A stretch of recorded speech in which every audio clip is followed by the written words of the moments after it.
السلام علیکم۔ Lecture number 62 fourth year ہم لوگ سیکنڈ چیپٹر پہ جو کلینکل سائیکالوجی، اور آج ہم نے جو تھیراپی سٹارٹ کرنی ہے وہ موکل مرکز طریقہ علاج ہے، کلائنٹ سینٹر تھیراپی اس کو کہیں گے۔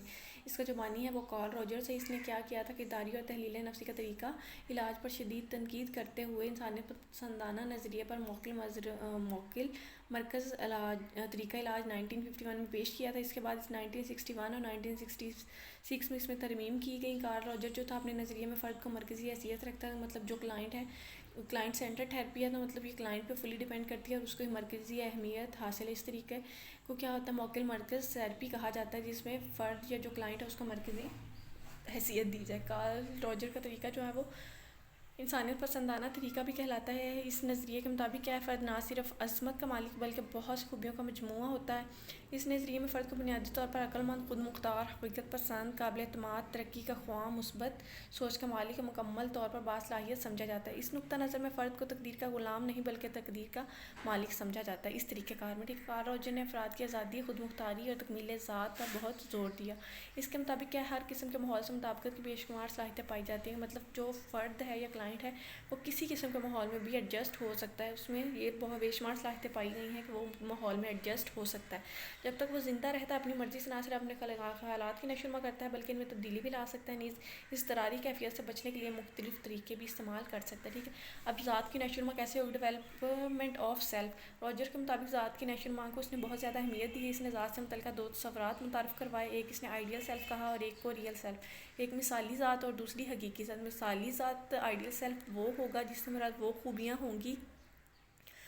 اور صلاحیتیں ہوں گی جو فرد خود میں پیدا کرنا چاہتا ہے، کہ مطلب آئیڈیل سیلف خود کو آئیڈیلائز کرے گا کہ یہ چیزیں اور یہ صلاحیتیں اس نے خود میں پیدا کرنی ہیں، اور ریئل سیلف یا ریئل ذات میں وہ ہوگی، وہ خوبیاں اور صلاحیتیں ہوں گی جو فرد میں آلریڈی پہلے سے ہی موجود ہوں گی۔ روجر کا کہنا ہے کہ حقیقی اور مثالی ذات میں جتنی مماثلت ہوگی فرد میں اتنی ہی نفسیاتی مطابقت پائی جائے گی، کہ مطلب یہ دونوں جو ہیں ان میں جتنی زیادہ مماثلت ایک دوسرے سے ملتی جلتی ہوں گی اتنی اس سے آسانی ہوگی اور اتنا ہی نفسیاتی طور پر مطابقت اس میں پائی جائے گی اور اتنی چیزوں کے بارے میں مطابقت کر لے گا۔ ٹھیک ہے، اگر حقیقی اور مثالی ذات میں فرق زیادہ ہو جاتا ہے تو کیا ہوتا ہے، عدم مطابقت یعنی انکوگریرنس جو ہوگی وہ پیدا ہوگی۔ اس صورت میں فرد میں کیا ہوگی، ضدی پر درمی آ جاتی ہے، کیونکہ دونوں جو ہوگی وہ ایک مماثلت میں نہیں ہوں گی، تو اس لیے مشکل ہوگی دونوں کو ایک ہی پرسنالٹی میں ضم کرنے کے لیے۔ ٹھیک ہے، مظہراتی احاطہ اگر اس کا دیکھا جائے، فینومینولوجیکل فیلڈ، جس میں فرد کیا ہوتا ہے، اندر سے خارجی دنیا کا ادراک کرتا ہے یا مختلف واقعات کی توجیہ کرتا ہے۔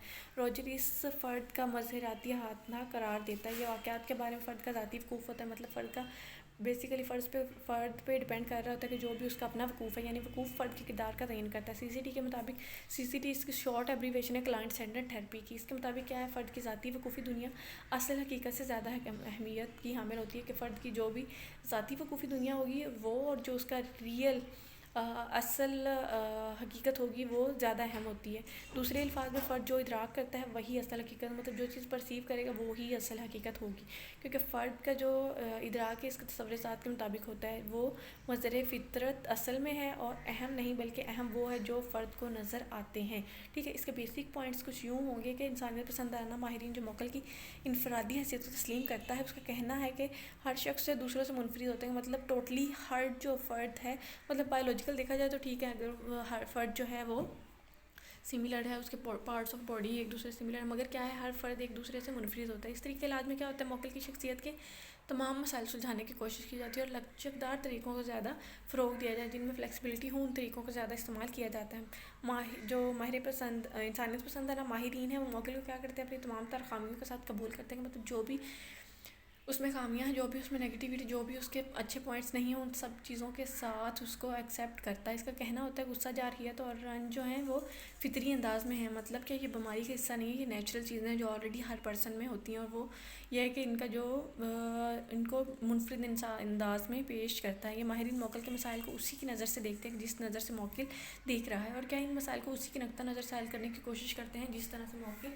خود کو دیکھ رہا ہوتا ہے۔ راجر کا کہنا ہے کہ فرد کے اندر قدرتی طور پر کسی بھی مرض کے خلاف مدافعت کرنے اور کامیاب ہونے کی صلاحیت موجود ہوتی ہے، مطلب اگر وہ ٹھیک ہونا چاہے گا، مرض کے خلاف مدافعت کرنے کی کوشش کرے گا تو وہ کر سکتا ہے، وہ ٹھیک ہونا چاہے تو وہ ہو سکتا ہے۔ اس کا کہنا ہے کہ ہر شخص کی جو کامیابی ہے اس میں مزاحمتیں اس لیے پیدا ہوتی ہیں کیونکہ اس کے مطابقت ضرورت خواہشات غیر حقیقت پسندانہ ہوتے ہیں، مطلب کسی چیز کو حاصل کرنا چاہتا ہے جو اس کے مطالبات ہیں وہ کچھ نہ کچھ ان میں غیر حقیقی پسندانہ ہوں گے، جس سے کیا ہوگا، اس کے درجے کی صلاحیت موجود نہیں ہوتی اور وہ مطالبات کی تکمیل کر سکے. ٹھیک ہے.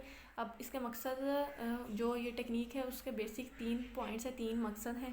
سب سے پہلا پرپس جو ہے روجر کے طریقہ کار جو ہے اس کے علاج کا بنیادی مقصد یہ ہے کہ موکل کے غیر مطابقتی کردار جو ہے اس کی مدد سے حل کیا جائے، کہ مطلب جو بھی اس کا ایڈجسٹ نہیں ہو رہا، اس کا کردار غیر مطابقتی کردار ہے، اس کو اس کی مدد سے حل کیا جائے.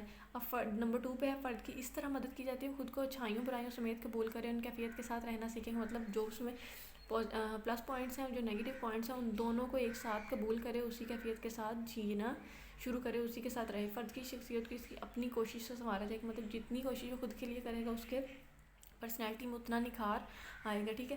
اس کے ضروری عوامل جو ہیں وہ ہم کل ڈسکس کریں گے، آپ لوگ یہیں تک کریں گے. اس کا پرپس کریں گے، اس کے بیسک پوائنٹس کریں گے، اور اس کا فینومینالوجیکل جو فیلڈ ہے اس کو دیکھیں گے، اور اس میں ذات کی نشو و نما کیسے ہوتی ہے. یہاں تک آپ لوگ کریں گے. Thank you. اللہ حافظ.